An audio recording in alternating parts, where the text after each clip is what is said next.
بسم اللہ الرحمن الرحیم۔ درود شریف پڑھ لو۔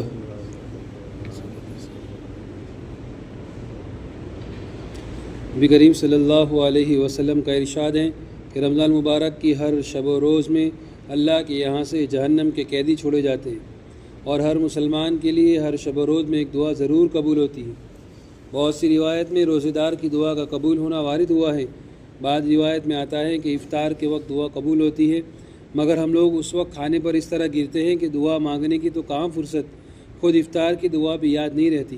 افطار کی مشہور دعا یہ ہے: اللہم لک صمت وبک آمنت وعلیک توکلت وعلی رزقک فطرت۔ حدیث کی کتابوں میں یہ دعا مختصر ملتی ہے۔ عبداللہ ابن عمرو ابن عاص رضی اللہ تعالیٰ عنہ افطار کے وقت یہ دعا کرتے تھے: اللہم انی اسألک برحمتک التی وسعت کل شیء ان تغفر لی۔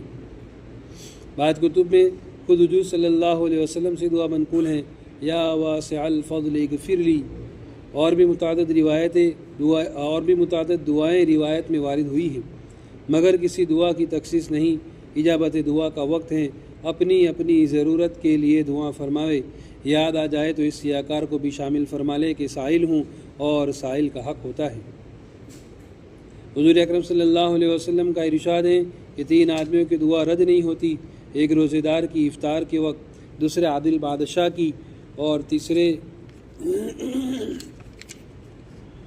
مظلوم کی، جس کو حق تعالیٰ شانہ بادلوں سے اوپر اٹھا لیتے ہیں اور آسمانوں کے دروازے اس کے لیے کھول دیے جاتے ہیں، اور ارشاد ہوتا ہے کہ میں تیری ضرور مدد کروں گا، وہ کسی مصلحت سے کچھ دیر ہو جائے۔ در منصور میں عائشہ رضی اللہ تعالیٰ عنہ سے نقل کیا ہے، جب رمضان کا مہینہ آتا تھا تو نبی کریم صلی اللہ علیہ وسلم کا رنگ بدل جاتا تھا، نماز میں اضافہ ہو جاتا تھا، دعا میں بہت عاجزی فرماتے تھے اور خوف غالب ہو جاتا تھا۔ دوسری روایت میں فرماتی ہے کہ رمضان کے ختم تک بستر پر تشریف نہیں لاتے تھے۔ ایک روایت میں حق تعالیٰ شانہ رمضان میں عرش کے اٹھانے والوں فرشتوں کو حکم فرما دیتے ہیں کہ اپنی اپنی عبادتیں چھوڑو اور روزے داروں کی دعا پر آمین کہا کرو۔ بہت سی روایت سے رمضان کی دعا کا خصوصیت سے قبول ہونا معلوم ہوتا ہے، اور یہ بے تردد بات ہے کہ جب اللہ کا وعدہ ہے اور سچے رسول کا نقل کیا ہوا ہے تو اس کے پورا ہونے میں کوئی شک نہیں۔ لیکن اس کے بعد بھی بعض لوگ کسی غرض کے لیے دعا کرتے ہیں مگر وہ کام نہیں ہوتا، تو اس سے یہ نہیں سمجھ لینا چاہیے کہ وہ دعا قبول نہیں ہوئی، بلکہ دعا کے قبول ہونے کے معنی سمجھ لینے چاہیے۔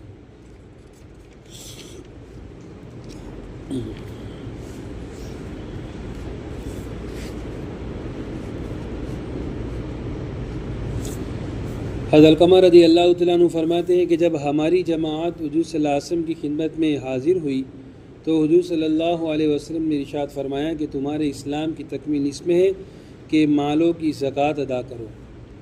اسلام کی تکمیل کا زکوٰۃ پر موقوف ہونا ظاہر ہے کہ جب زکوٰۃ اسلام کے 5 مشہور ارکان کلمہ طیبہ کا اقرار، نماز، روزہ، حج، زکوٰۃ کا ایک رکن ہے، تو جب تک ایک رکن بھی باقی رہے گا اسلام کی تکمیل نہیں ہو سکتی۔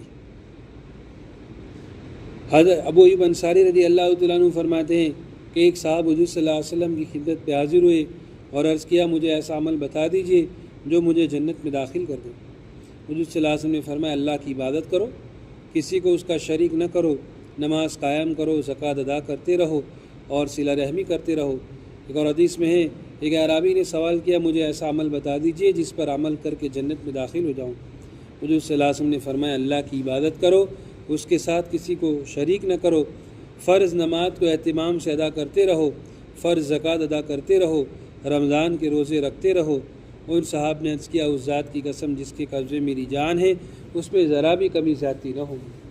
جب وہ چلے گئے تو حضور صلی اللہ علیہ وسلم نے فرمایا: جس شخص کا کسی جنتی آدمی کو دیکھ کر دل خوش ہو وہ اس شخص کو دیکھ لے۔ زکوٰۃ اسلام کا بنیادی رکن ہے۔ مالدار آدمی کو ضروری ہے کہ اپنے مال کا حساب کر کے جب اس کے اوپر سال گزر جاوے تو آدمی اس کو اللہ کے لیے دے دے۔ بڑی خیر ہے، مال کی حفاظت ہے، امن ہے، اور اللہ تبارک و تعالیٰ کی طرف سے مال کی بڑھوتری کا ذریعہ ہے۔ مال پاک بھی ہو جاتا ہے، آدمی کا مال محفوظ بھی ہو جاتا ہے، بڑے فائدے کی چیز ہے۔ اللہ تبارک و تعالیٰ ہمیں اپنے مالوں کی زکوٰۃ ادا کرنے کی توفیق نصیب فرمائے۔ سبحان اللہ بحمدہ، سبحانک اللہم وبحمدک۔ سبحان ربک رب العزة عما یصفون وسلام علی المرسلین الحمد للہ.